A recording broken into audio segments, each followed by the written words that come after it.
ایک بادشاہ نے اعلان کر رکھا تھا کہ جو اچھی بات کہے گا اس کو 400 دینار سونے کے سکے دیے جائیں گے۔ ایک دن بادشاہ رعایا کی دیکھ بھال کرنے نکلا۔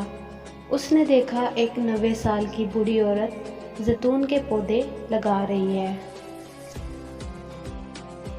بادشاہ نے کہا، تم 5-10 سال میں مر جاؤ گی اور یہ درخت 20 سال بعد پھل دیں گے، تو اتنی مشقت کرنے کا کیا فائدہ؟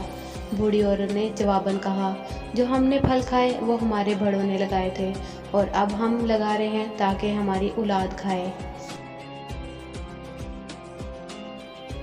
بادشاہ کو اس بوڑھی عورت کی بات پسند آئی۔ حکم دیا اس کو 400 دینار دے دیے جائیں۔ جب بوڑھی عورت کو دینار دیے گئے وہ مسکرانے لگی۔ بادشاہ نے پوچھا، کیوں مسکرا رہی ہو؟ بوڑھی عورت نے کہا کہ زیتون کے درختوں نے 20 سال بعد پھل دینا تھا، جبکہ مجھے میرا پھل ابھی مل گیا۔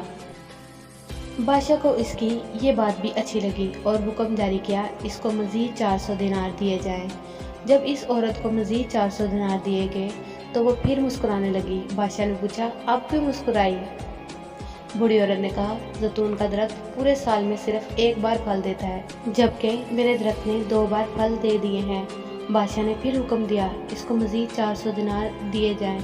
یہ حکم دیتے ہی بادشاہ تیزی سے وہاں سے روانہ ہو گیا۔ وزیر نے کہا، حضور آپ جلدی سے کیوں نکل آئے؟ بادشاہ نے کہا، اگر میں مزید اس عورت کے پاس رہتا تو میرا سارا خزانہ خالی ہو جاتا، مگر عورت کی حکمت بھری باتیں ختم نہ ہوتی۔ اچھی بات دل مو لیتی ہیں، نرم رویہ دشمن کو دوست بنا دیتا ہے، حکمت بھرا جملہ بادشاہوں کو بھی قریب لے آتا ہے۔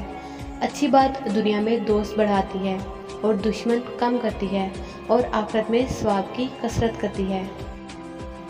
آپ مال و دولت سے سامان خرید سکتے ہیں، مگر دل کی خریداری صرف اچھی بات سے ہو سکتی ہے، لہٰذا دل کے خریدار بنیں، مال کے طلبگار نہ بنیں۔